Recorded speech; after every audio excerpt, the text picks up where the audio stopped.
हाँ भाई, राधे राधे। देखिएगा, ये जो मैसेज लिखा हुआ है इसका मतलब क्या है, इसको ध्यान से सुनिएगा सभी बच्चे और सभी गुरुजन जिनको सूचना नहीं है, उन सभी गुरुजनों तक ये मैसेज पहुंचना चाहिए।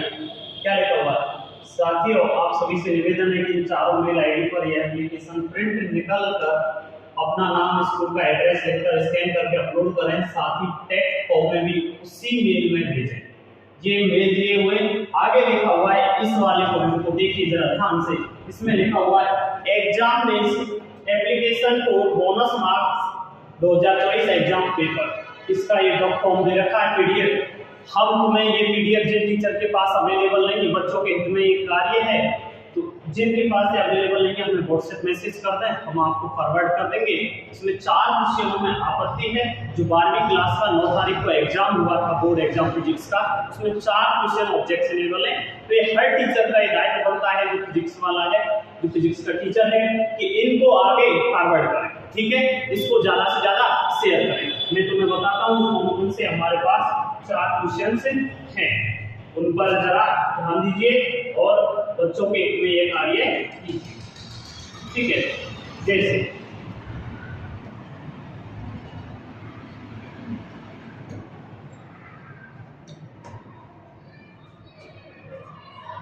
ये लिखा हुआ है, सेवा में श्रीमान सचिन महोदय, विषय बोर्ड परीक्षा 2024 कक्षा 12 की दिनांक शनिवार को आयोजित भौतिक विज्ञान परीक्षा 4 प्रश्नों में आपत्ति। कितने नंबर ऑफ क्वेश्चंस में? 4 प्रश्नों में आपत्ति दर्ज कराने के संबंध में। उपरोक्त विषय अंतर्गत सभी ने निवेदन है कि बोर्ड परीक्षा की ये पूरी कहानी लिखी हुई है। पहला क्वेश्चन जो ऑब्जेक्शनेबल का है वो क्वेश्चन नंबर 1 है, और पहले का कौन सा क्वेश्चन है? 16। पहले का कौन सा भाग है? 16वां भाग। और इस क्वेश्चन में क्या लिखा हुआ है, जरा ध्यान से इस क्वेश्चन को पढ़िए। इसमें लिखा हुआ है एकार्मिक अर्धचालक का उदाहरण है। अब इसमें ना तो तत्व दिया हुआ है ना यौगिक। एकार्मिक में तो दोनों है, कौन कौन दोनों? हमारे पास सीबीएस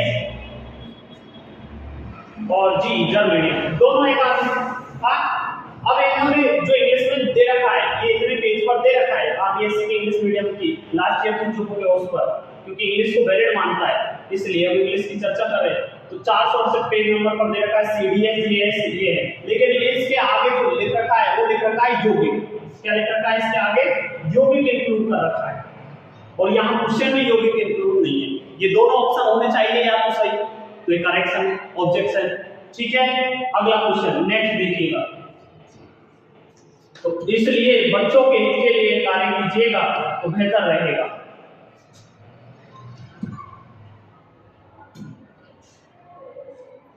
नेक्स्ट क्वेश्चन, ठीक है, वो वाला उसमें क्या शामिल नहीं था?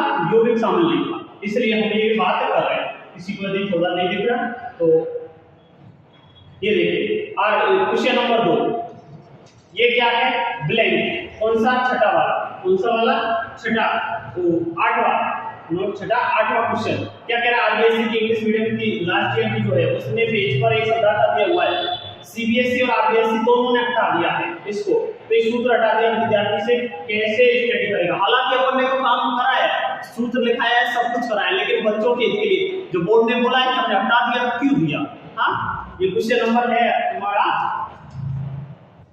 8वां, और ये डी बोल्ट विभवांतर द्वारा किसी इलेक्ट्रॉन से संबंधित डी ब्रोगली का सूत्र। लैम्डा इक्वल टू, इन्होंने पूछा 12.27 और रूट बी होता था किसमें? एंगस्ट्रॉम में, नैनोमीटर में, तो 1 पॉइंट में आ जाएगा आगे। ठीक है, बच्चे करके आ गए, लेकिन बाकी जो हटा दिया तो क्यों दिया क्वेश्चन? बात ये है। क्वेश्चन नंबर 3 की तीसरी जो हमारी आपत्ति है, थर्ड आपत्ति, तो ये होती कि यदि तो थर्ड आपत्ति वो ये है कि इन्होंने जो दिया है प्रकाशिक उपकरण दिया है। क्या दिया हुआ है? प्रकाशिक उपकरण, जबकि ऐसा तो केवल लेंस है दर्पण के लिए।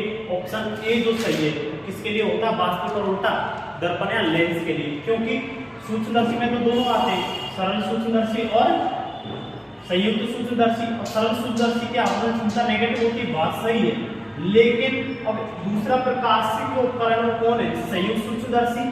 इसके लिए अवलोकन क्षमता क्या होगी? नेगेटिव होगी। और इसके लिए जो प्रतिबिंब बनता है लास्ट वाला अंतिम प्रतिबिंब, वो क्या बनता है? आभासी और उल्टा।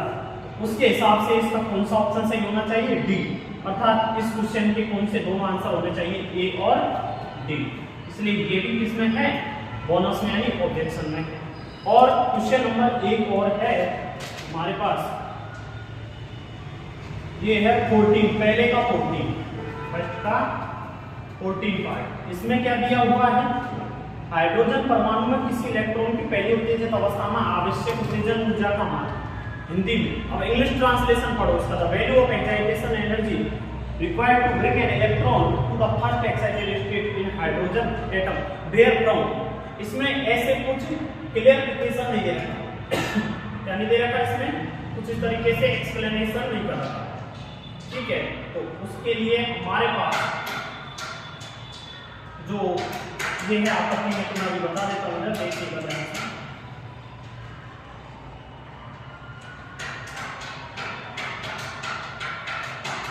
ये आपत्ति को इसमें क्या है, ऑब्जेक्शन जो है अंग्रेजी भाषा में अधूरा है, हिंदी में अधूरा होने के साथ द्व्यर्थी भी, भले ही किताब की पंक्तियों पर ये पूरा लिखा रखा है, लिखा हुआ है इन लोगों ने कि इतने पैराग्राफ पर 427 पेज पर ये पूरा डाटा दे रखा है, from ground state to first excited state, ये क्वेश्चन, ठीक है। और बी में हिंदी में छुपे हुए ये मूल ऊर्जा स्तर की बात नहीं लिखी, जो हमने पहले ही बता दी थी, ठीक है, ये भाषा लिखी है। तो मेरा सभी गुरुजियों से ये अनुरोध है कि बच्चों के लिए क्वेश्चन को BSCR अजमेर की साइट पर जिनके पास नहीं है प्रोवाइड करवा देंगे, ठीक है, उस पर मेल करें, ज़्यादा से ज़्यादा मेल करें उनको, ठीक है। ये चारों साइट एड्रेस लिखकर, आईडी पर यह एप्लीकेशन प्रिंट निकालकर अपना नाम, स्कूल एड्रेस लिखकर स्कैन करके अपलोड करें, साथ ही टेक्स्ट फॉर्मेट भी मेल करें।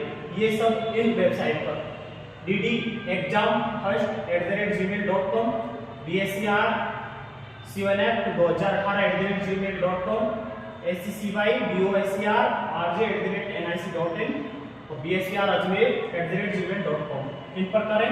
ये तुम्हें करेक्शन वाला जो मैंने स्क्रीनशॉट दिखाई, ये डॉक फाइल में तुम्हें मिल जाएगा, हमें व्हाट्सएप कर दीजिए हमारे नंबर पर। बच्चों की खातिर सभी गुरुजी ये काम करें।